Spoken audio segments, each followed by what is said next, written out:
Hello दोस्तों, हमारे नए चैनल कहानी कुंभ में आपका एक बार फिर से बहुत बहुत स्वागत है। तो चलिए हम आज की कहानी शुरू करते हैं। आज की कहानी है, क्या अनाथ गीता अपना छोटा सा घर बसा पाई। ट्रेन तेजी से दौड़ी चली जा रही थी।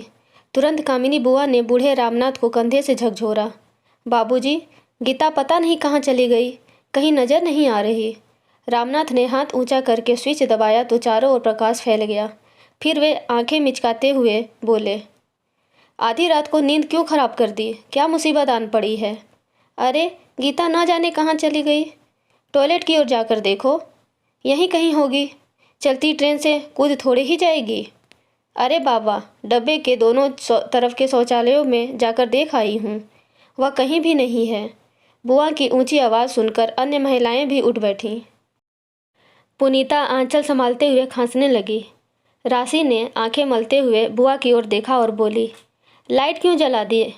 अरे तुम्हें नींद नहीं आती, लेकिन दूसरे को तो चैन से सोने दिया करो। मूर्ख औरत, गीता का कोई अता पता नहीं है। क्या सचमुच गीता गायब हो गई है। चप्पल ढूंढते हुए पुनीता बोली, कहीं उसने ट्रेन से कूदकर आत्महत्या तो नहीं कर ली। बुआ ने उसे जोर से डांटा।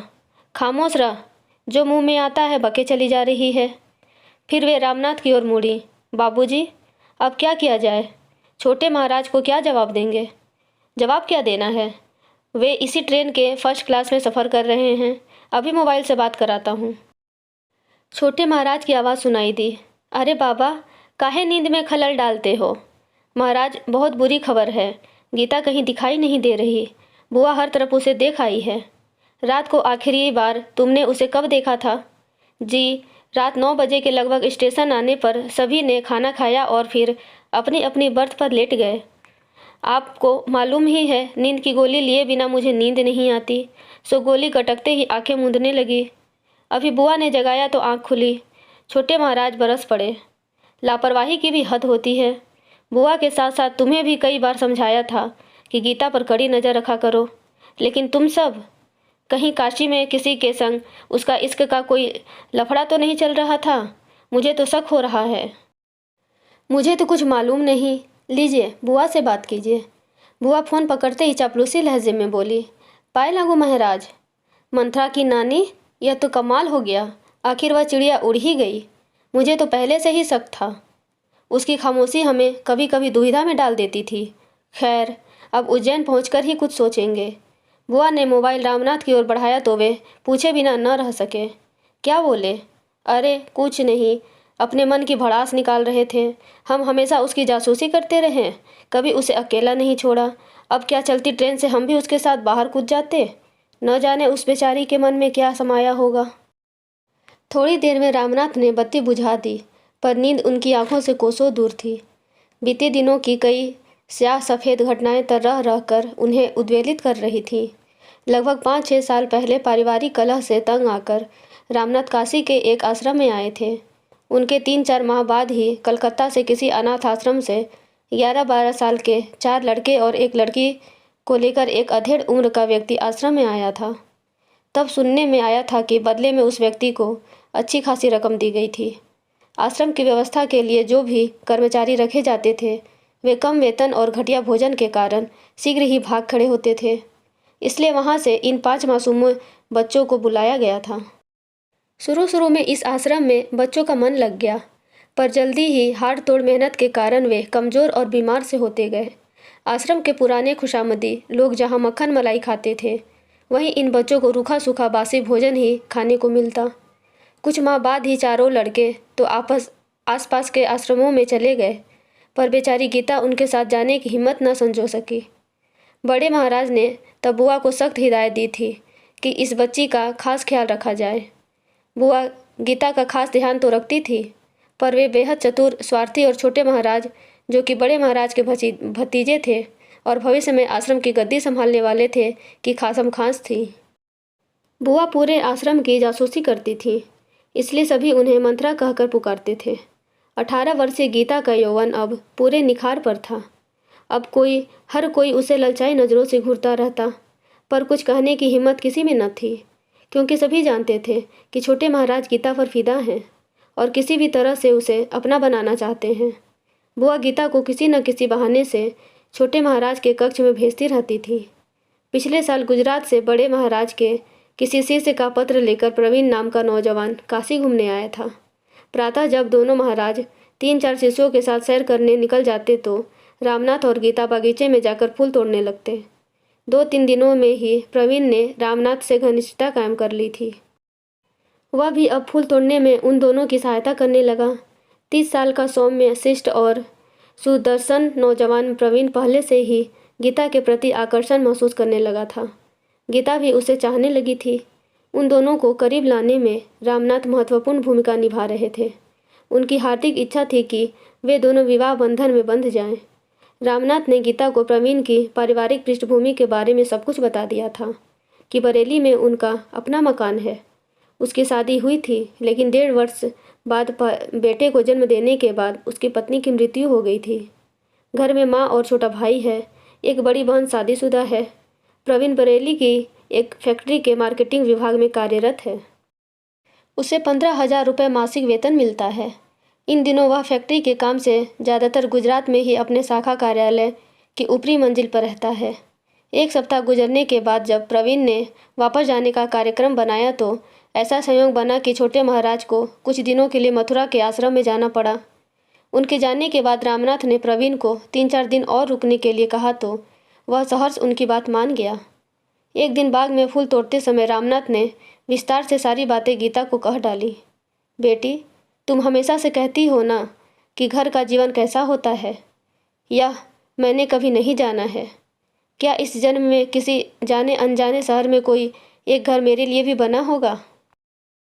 क्या मैं सारा जीवन आश्रम, मंदिर या मठ में व्यतीत करने को विवश रहूंगी? बेटी, मैं तुम्हें बहुत स्नेह करता हूँ, लेकिन हालात के हाथों मजबूर हूँ। अब कुदरत ने शायद प्रवीण के रूप में तुम्हारे लिए एक उमंग भरा पैगाम भेजा है। तुम्हें वह दिल से चाहने लगा है। वह विधुर है। एक छोटा सा बेटा है उसका। छोटा परिवार है। वेतन भी ठीक है।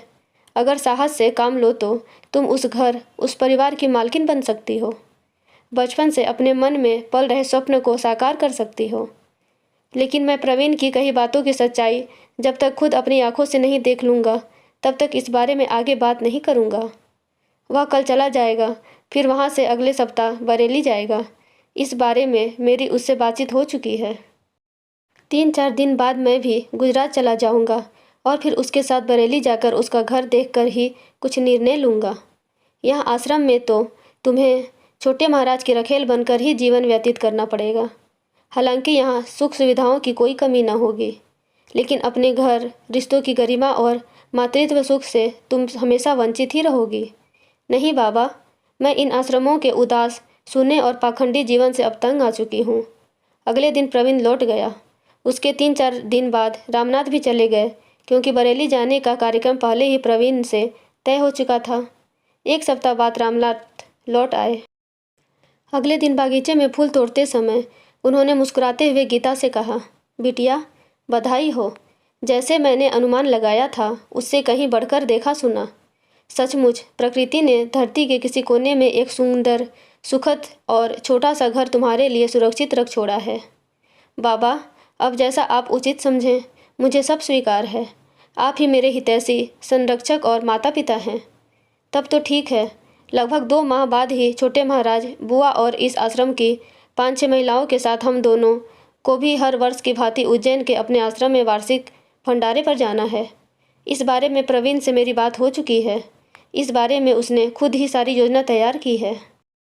यहाँ से उज्जैन जाते समय रात 10 बजे के लगभग ट्रेन झांसी पहुँचेगी। छोटे महाराज अपने शिष्यों के साथ प्रथम श्रेणी के एसी डब्बे में यात्रा कर रहे होंगे।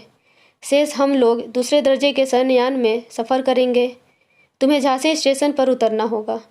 वहाँ प्रवीण अपने 3-4 मित्रों के साथ तुम्हारा इंतज़ार कर रहा होगा। वैसे घबराने की कोई ज़रूरत नहीं, क्योंकि प्रवीण का ममेरा भाई वहीं झांसी में पुलिस सब इंस्पेक्टर है। अगर कोई अड़चन आ गई तो वह सब संभाल लेगा। क्या आप मेरे साथ स्टेशन पर नहीं उतरेंगे? गीता ने शंकित नज़रों से उनकी ओर देखा। नहीं, ऐसा करने पर छोटे महाराज को पूरा शक हो जाएगा कि मैं भी तुम्हारे साथ मिला हुआ हूँ। वे दुष्ट ही नहीं, चालाक भी हैं। वैसे तुम जानती ही हो कि बुआ छोटे महाराज की जासूस है। अगर कहीं उसने हम दोनों को ट्रेन से उतरते देख लिया तो हंगामा खड़ा हो जाएगा। तुम घबराओ मत। आश्रम में रह रहा रामू तुम्हारा मुँह बोला भाई है, उस पर तो तुम्हें पूरा विश्वास है ना? हाँ हाँ, क्यों नहीं। वह तो मुझसे बहुत स्नेह करता है। कल शाम मैं उससे मिला था। मैंने उसे पूरी योजना के बारे में विस्तार से समझा दिया है। तुम्हारी शादी की बात सुनकर वह बहुत प्रसन्न था। वह हर प्रकार से सहयोग करने को तैयार है। वह भी हमारे साथ उसी ट्रेन के किसी अन्य डब्बे में यात्रा करेगा। झांसी स्टेशन पर तुम अकेले नहीं, रामू भी तुम्हारे साथ ट्रेन से उतर जाएगा। मैं तुम दोनों को कुछ धनराशि भी दे दूंगा। यात्रा के दौरान मोबाइल पर प्रवीण से मेरा लगातार संपर्क बना रहेगा। रामू 3-4 दिन तक तुम्हारे ससुराल में ही रहेगा। तब तक मैं भी किसी बहाने से वहाँ पहुँच जाऊँगा। बस अब सिर्फ 2 महीने और इंतज़ार करना होगा। चलो, अब काफ़ी फूल तोड़ लिए हैं। बस एक होशियारी करना कि इस दौरान भूल कर भी बुआ अथवा छोटे महाराज को नाराज़ मत करना, फिर तो 2 माह मानो पंख लगाकर उड़ते नजर आने लगेंगे। गीता अब हर समय बुआ और छोटे महाराज की सेवा में जुटी रहती, हमेशा उन दोनों की जी हुजूरी करती रहती। छोटे महाराज अब दिलोजान से उस पर न्यौछावर होते चले जा रहे थे। उसकी छोटी से छोटी इच्छा भी फौरन पूरी की जाती। निश्चित तिथि को जब 8-10 लोग उज्जैन के लिए स्टेशन पर पहुंचे तो छोटे महाराज को तनिक भी भनक न लगी कि गीता और रामनाथ के दिमाग में कौन सी खिचड़ी पक रही है।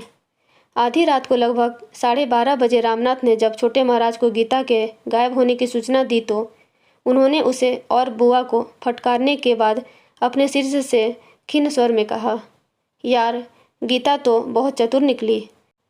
हम तो समझ रहे थे कि चिड़िया खुद ब खुद हमारे बिछाए जाल में फंसती जा रही है, लेकिन वह तो जाल काटकर ऊंची उड़ान भरती हुई किसी अदृश्य आकाश में खो गई। लेकिन इस योजना में उसका कोई न कोई साथी तो अवश्य ही रहा होगा। शिष्य ने कुरेदा तो महाराज खिड़की से बाहर अंधेरे में देखते हुए बोले, मुझे तो रामनाथ और बुआ दोनों पर ही शक हो रहा है, पर एक बार आश्रम की गद्दी मिलने दो, हसीनाओं की तो कतार लग जाएगी। उज्जैन पहुंचने पर शाम के समय बाजार के चक्कर लगाते हुए रामनाथ ने जब प्रवीण के मोबाइल का नंबर मिलाया तो उसने बताया कि रात को वे लोग झांसी में अपने मामा के घर पर ही रुक गए थे और सुबह 5 बजे टैक्सी लेकर बरेली के लिए चल दिए। प्रवीण ने रामू और गीता से भी रामनाथ की बात करवाई। रामनाथ को अब धीरज बंधा। निर्धारित योजना के अनुसार तीसरे दिन छोटे महाराज के पास रामनाथ के बड़े बेटे का फ़ोन आया कि कोर्ट में ज़मीन संबंधी केस में गवाह देने के लिए उनका उपस्थित होना बहुत ज़रूरी है। अगले दिन सुबह ही रामनाथ आश्रम से निकल पड़े, लेकिन वे अपने घर नहीं बल्कि बरेली में प्रवीण के घर पहुँचे।